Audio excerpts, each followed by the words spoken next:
Hello everyone, I am Snehadeep and welcome to this YouTube channel. Today we have with us Ratna Dubey, an ex-JNV student and currently an exchange student at Indian Institute of Technology, Delhi. Welcome, Di. Thank you, Snehadeep.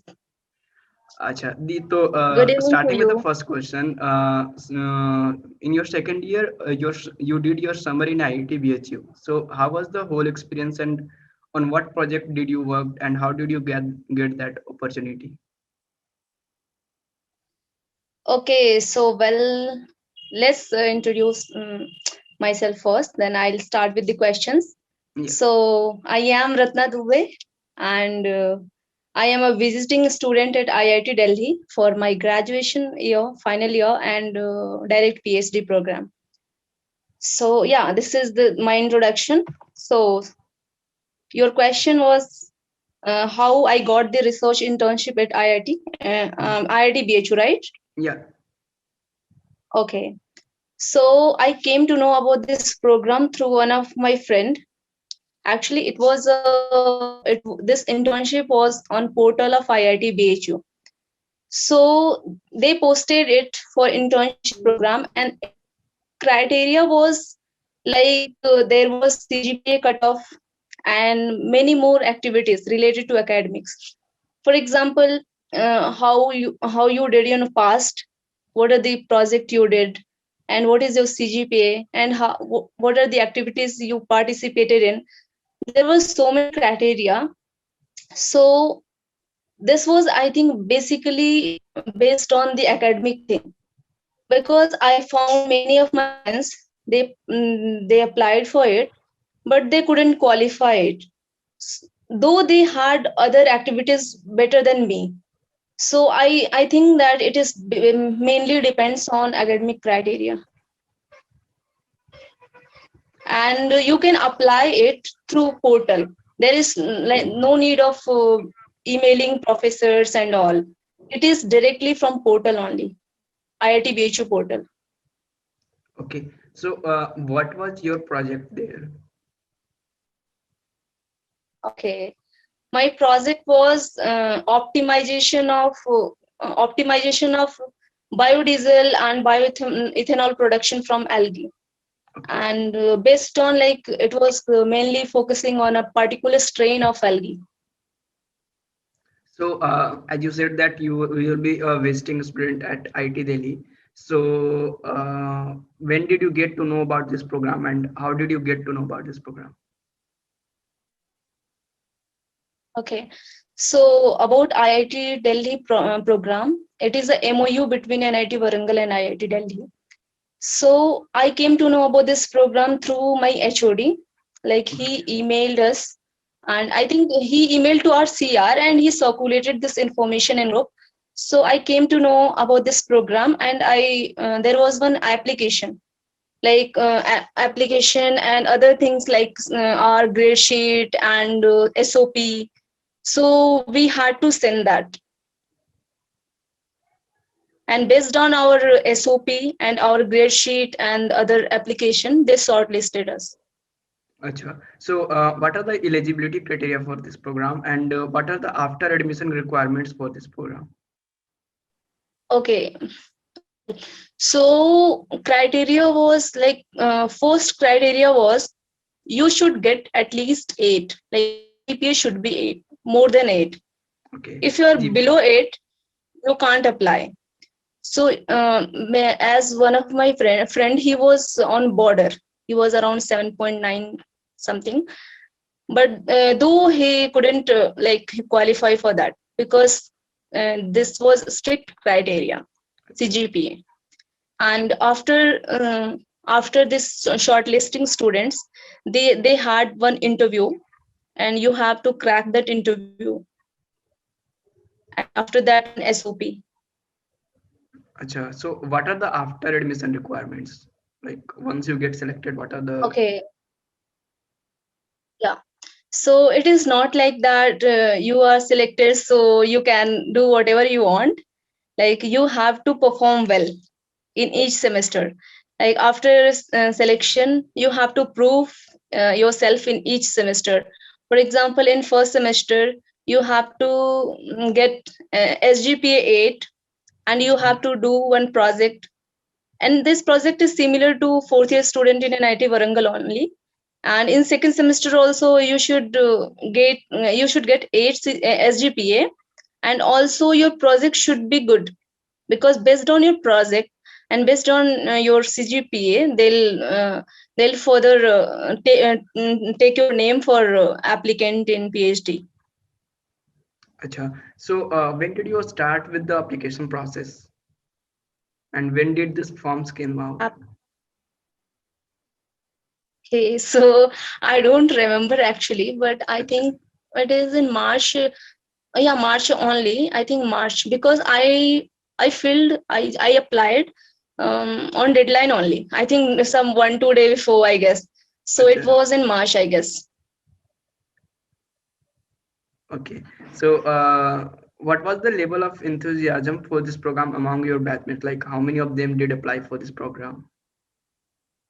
Have you any data? Okay, so okay. So as it is a core thing, like higher study. So basically, student in B.Tech, they'll be going for placement, and they'll be like settling for settle. They should get a settled job. So first of all, there was one criteria that you should have CGPA 8. So Yeah. maximum people will, like, they cannot apply, because I think in my batch only 4-5 members, not 4-5, I guess around, if maximum, if I say maximum, then 8-9 people were there, more than that. So if so 8-9 people also, some were interested in placement. So if you are interested in placement, you are not suitable for this, because you can't sit for placement in IIT Delhi.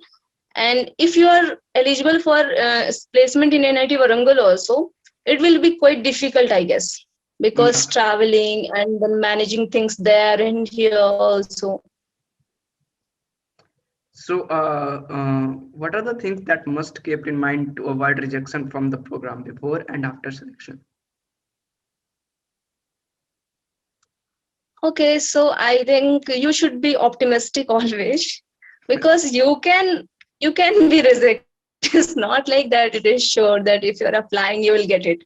So you should be optimistic enough that, okay, if this is not, I'll get some other, or I'll try some other some in some other college or abroad or anything. Like, you should have a backup plan. It is not like that you always should think that, okay, if it is not, then I won't be able to do anything. Yeah. So Because in see in even though 10-20 members are applying, I don't think everyone will be selected. Some yeah, two, true. maximum 2-3. Yeah. So like still if what are the chances that an application is getting rejected with kind of some fault in CV or some fault in research program or research proposal we have to submit beforehand? So what are those possibility of getting rejected? Okay, so let me tell you my example. Yeah.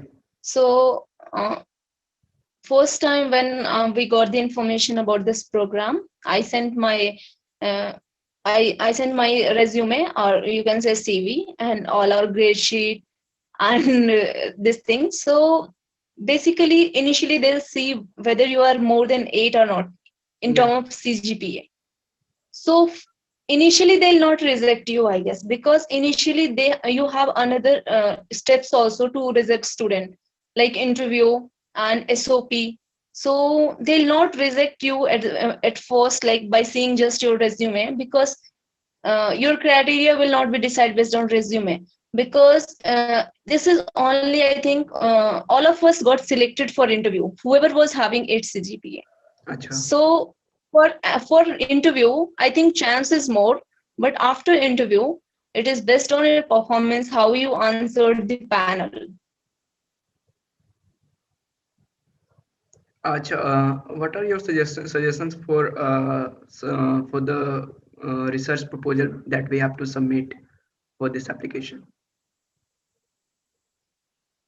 So it depends on branch also. So in my branch, because there was interview for three branches, electrical engineering, MME, and biotech, because other people, they were not either shortlisted or they didn't apply for the program.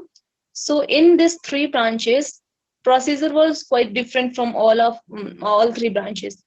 For biotech, what they did initially, they shortlisted the students based on their CGPA, and Mm, they asked us for SOP, and after SOP they interviewed us. So I think in interview they'll ask the question based on your SOP only. So you should mhm. know whatever you are writing in your SOP. You should be like good with your SOP, like whatever you are mentioning, you should know. You cannot bluff the thing in SOP. So even for me also, I all question whatever they asked from SOP only. Some questions were out of box. For example, some brain teasing questions were also there. Old professors, they asked brain teaser questions. Correct. So it depends on your presence of mind, but basically all questions will be like maximum question will be from SOP and your field of research, like how much you know about field of research, whatever you mentioned there. So you should So, know what you are writing in SOP.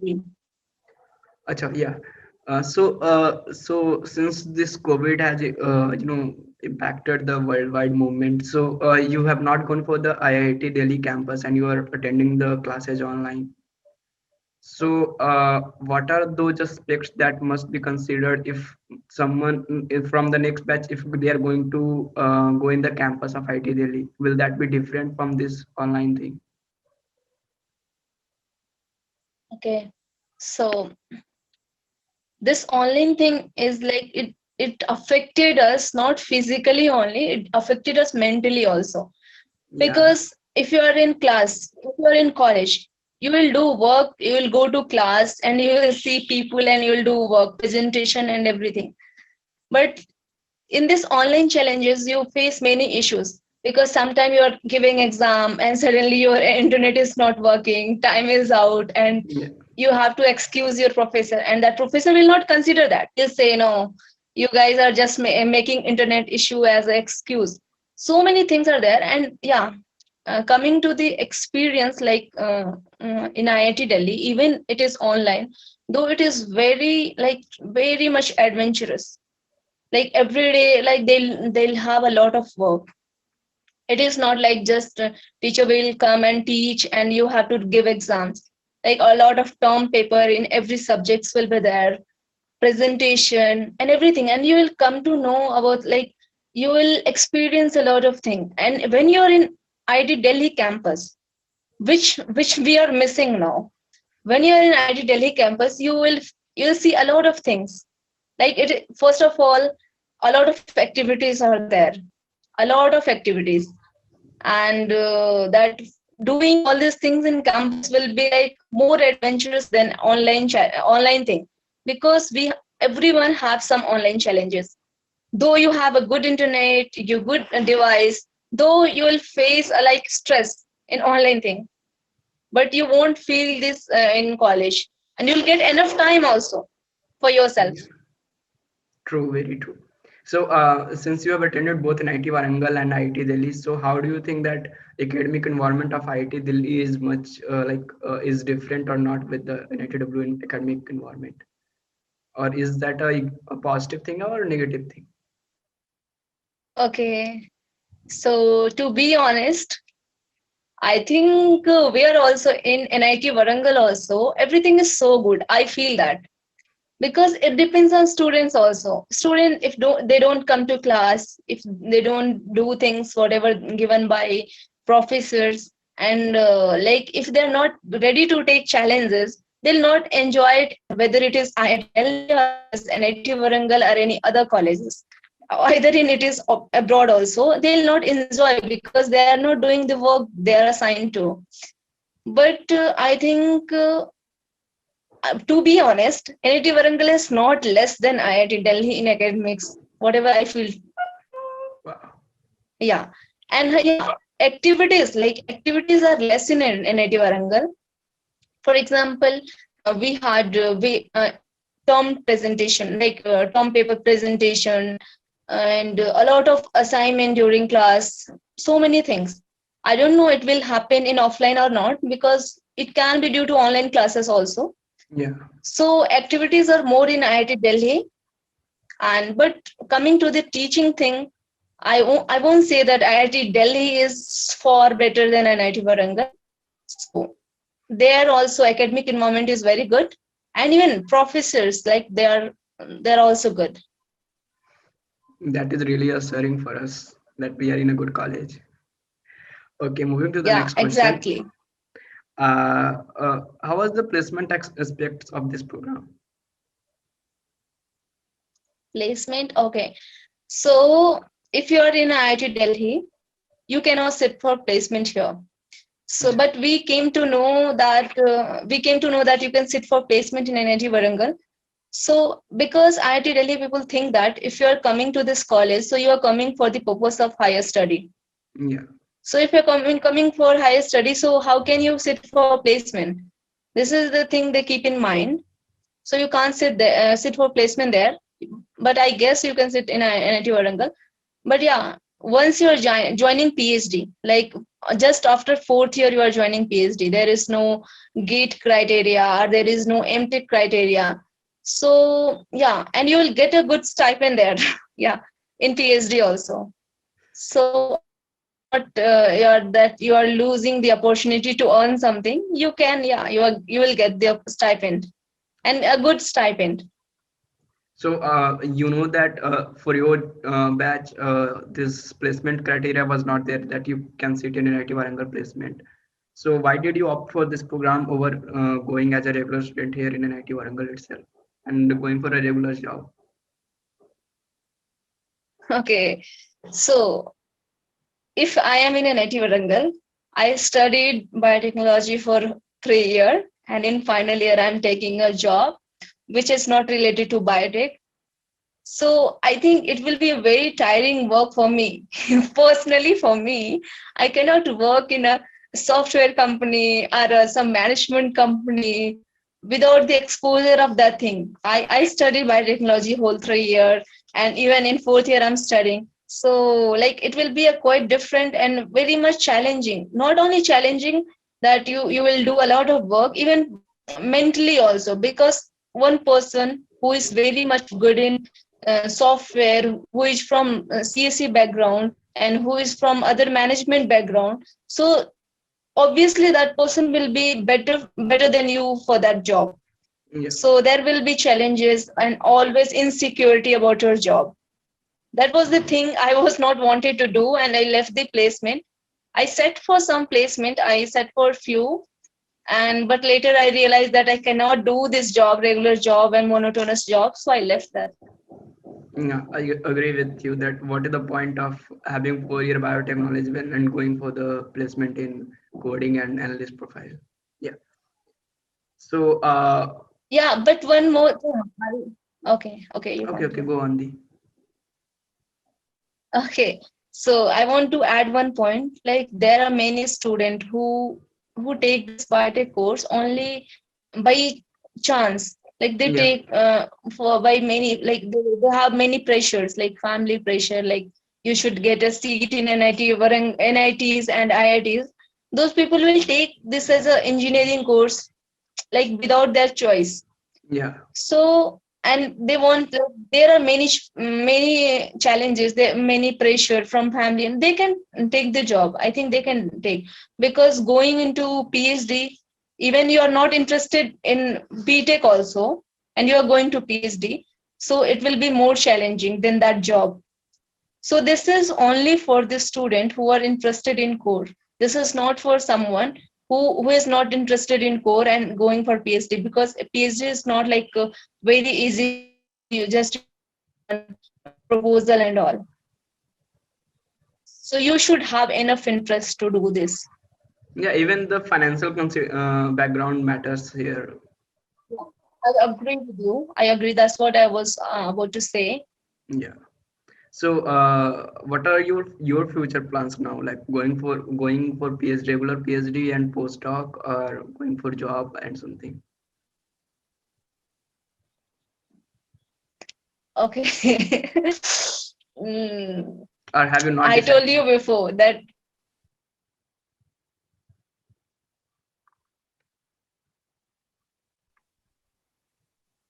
Okay, so I answered you before one question that a person who is truly interested in this biotech, this course, that person should opt for PhD. And the student who are like they are doing just the sake of completing B.Tech from a good college. I think they should not apply for this PhD program if they are not interested. So I think even I am now I'm thinking like I'm analyzing myself like whether I'll go for postdoc or not. Still I'm thinking about this because there are a lot of things I should consider before continuing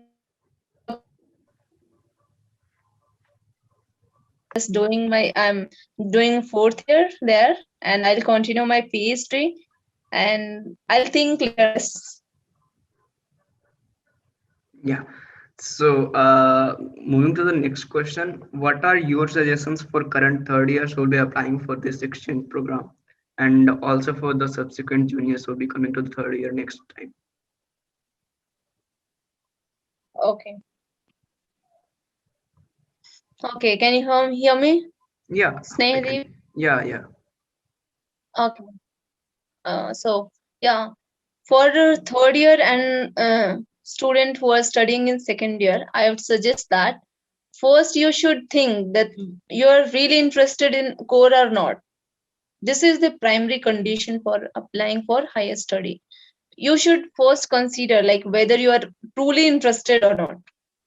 Because once you are enrolled in PhD, you have a lot of work, and if you're not interested, you won't be able to continue. So, first of all, identify your interest and then think of it like what you want in future, what you really want in future, not only for the namesake that yeah I'm doing PhD, I'm doing PhD. Not for that. You should find your interest, and if you're really interested, you should maintain a good CGPA, because if you are going to do PhD, you should have a good understanding of basics. So basic need to be strong. So you should work on your basics. You should work on your CGPA, and you should think of the research going on currently and what you want to do, and good new ideas. You should think of new ideas. If you're really interested in this, you should read about new researches going on. And I already mentioned that you should work on your basics. You should work on your CGPA, and you should know about what are the researches going on, and what is your idea, how can you change, like you can do some change. Yeah. So these are the things. If you are doing all this, if you are thinking all this, I think you are the like right person to apply for this program. So, thank you for this session. I do think that this will be helpful for the third year and other juniors. Thanks a lot. Okay, Snehadeep, but before ending this session, Yeah. I would like to know, like, was that my answers? Are you satisfied with the answers, or do you have any other questions or doubt? No, these all are Like, fine. okay, okay then. Yeah. Bye. Okay, thank you, Snehadeep, Yeah. for this nice session. Okay, Yeah. thank you Bye. so much. Bye.